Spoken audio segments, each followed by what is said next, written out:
What's up, everyone? Hit that subscribe button because Brandon's story is about remembering that humans need more than algorithms. Let me take you to Seattle, Washington, where this begins. Brandon was a software engineer at one of the big tech companies. Brilliant coder, could solve problems that stumped senior engineers. Started programming at 12, got a computer science degree, landed his dream job at 24. By 28, he was making excellent money, working on interesting projects, living what looked like success. From the outside, everything was perfect. From the inside, Brandon was profoundly lonely. He'd spent so many years optimizing for career success that he'd neglected everything else. No close friends, just work acquaintances he'd chat with about code but never anything personal. No romantic relationships, had tried dating apps with the same analytical approach he used for debugging, and it predictably failed. No hobbies outside programming. His entire life was work, sleep, repeat. And he'd only recently started noticing how empty that felt. The pandemic made it worse. Suddenly everyone was remote, and Brandon's minimal in-person contact evaporated completely. He'd go days without speaking to anyone. Would attend Zoom meetings with camera off, microphone muted except for brief technical contributions. His apartment in Capitol Hill became his entire world. For walls, a powerful computer setup, and crushing isolation he couldn't code his way out of. His manager noticed his work was slipping. Not drastically, but Brandon wasn't the machine he used to be. Called him in for a virtual one-on-one. "You doing okay? You seem off." Brandon lied. Said he was fine, just needed to optimize his workflow. But he wasn't fine. He was disappearing into himself. Becoming less human and more algorithm. And somewhere deep down, he knew this wasn't sustainable. But Brandon didn't know how to fix it. Didn't know how to connect with people. Had spent so long interacting through screens and code that face-to-face felt impossible. Awkward. Like a social protocol he'd never learned. So he retreated further. Ordered all his food delivered. Worked entirely from home even after offices reopened. Built a life that required zero human interaction. And told himself this was fine. This was his preference. This was who he was. Spring 2024. Brandon was on a rare grocery store trip, had run out of things he could order delivered.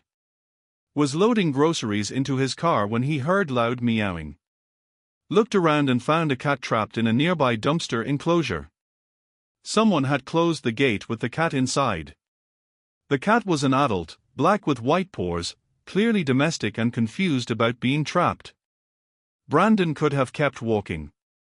Could have called animal control and left. But something about this cat's situation resonated. Trapped. Isolated. Unable to escape on its own. Brandon opened the gate. The cat bolted out, ran 20 feet, then stopped and looked back at Brandon. Meowed once. And Brandon felt something he hadn't felt in months. Connection. Brief, weird, but real. The cat followed Brandon to his car. Sat next to his car door. Wouldn't leave. Brandon tried shooing him gently, no response. Tried getting in his car and closing the door, the cat meowed and pawed at the door. And Brandon, who had no experience with cats, who had no room in his isolated life for complications, found himself opening the door. The cat jumped in immediately, settled into the passenger seat, and looked at Brandon like, "Well, what are we waiting for?" Brandon took the cat home. Told himself it was temporary. Would call animal control Monday. Just for the weekend. But the cat made himself at home instantly. Explored the apartment thoroughly, claimed the gaming chair, started demanding food. And Brandon, Googling frantically about cat care, found himself talking out loud for the first time in days. "Okay, so you need a litter box. And food. And I guess toys. This is not in my sprint plan. He named the cat Sudo, after the Linux command that grants admin privileges. Seemed fitting for a cat who'd granted himself access to Brandon's life without permission. And here's what happened: Sudo wouldn't let Brandon ignore him. Would walk across Brandon's keyboard during meetings. Would meow loudly during focus time.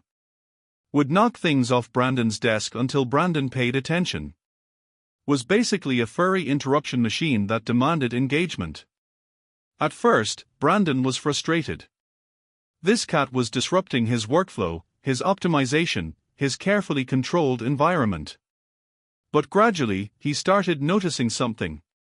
On days when Sudo forced Brandon to take breaks, his code was better. When Sudo made Brandon laugh with his antics, Brandon's problem-solving improved. When Sudo insisted on play time, Brandon returned to work refreshed instead of burned out. The interruptions weren't bugs. They were features. Sudo also made Brandon talk. Not just to the cat, though he did plenty of that, full conversations about his workday that Sudo listened to with apparent interest. But to other people. His neighbor knocked on his door asking about the cat sounds. Turned out she had 2 cats and offered supplies and advice. They started talking regularly.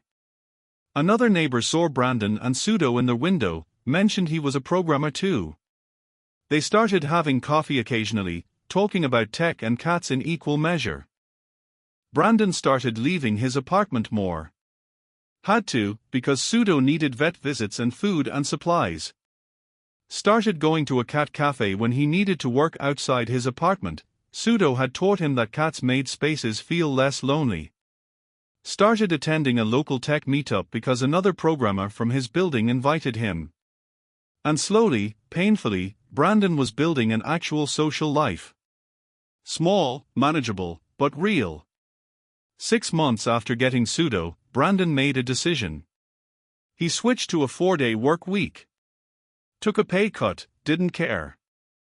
The 5th day was for life, for taking care of Sudo, for seeing his small friend group, for existing outside work.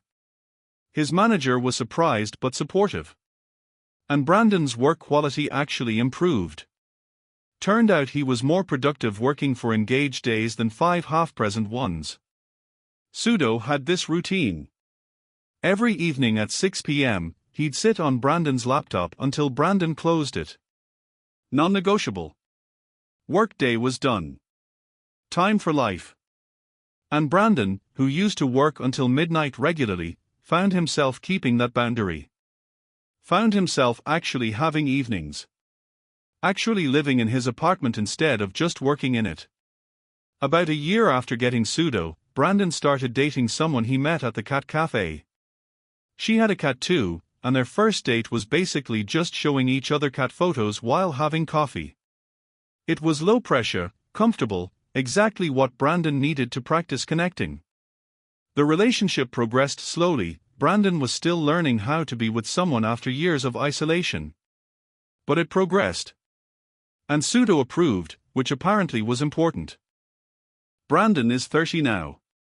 Sudo is 2. They live in a bigger apartment now. Brandon's girlfriend moved in a few months ago, brought her cat. Now they have 2 furry interruption machines and it's chaos and it's perfect. Brandon still codes, still loves his job, but it's not his whole life anymore. He has friends. Has a partner. Has cats. Has a life that feels like life instead of just existence. Here's what Brandon told me: I thought I was optimizing for success. Maximum efficiency, minimum distractions, total focus on career. But I was actually optimizing for loneliness. For isolation. For slowly disappearing. Sudo disrupted that. Forced me to engage. To connect. To remember that humans aren't meant to function in isolation. We're social creatures who need interruptions, need play, need connection. The code will always be there. The people won't. I almost lost that. Almost coded myself into complete isolation. Sudo saved me from that. That's the danger of hyper-optimization in modern life. We remove friction, remove inefficiency, remove anything that isn't directly productive. And in doing so, we remove the very things that make us human. The random conversations. The unplanned connections. The interruptions that remind us there's a world outside our work. Brandon had optimized all of that away, and it was killing him slowly. So here's my question for you: what have you optimized away that you actually need? What inefficiencies are actually essential? What interruptions are actually gifts? For Brandon, it was a black cat who wouldn't let him ignore the world. What's your wake-up call? Drop your story in the comments. Tell me about being saved from isolation. Tell me about cats who forced you to engage. Tell me about discovering that efficiency isn't everything.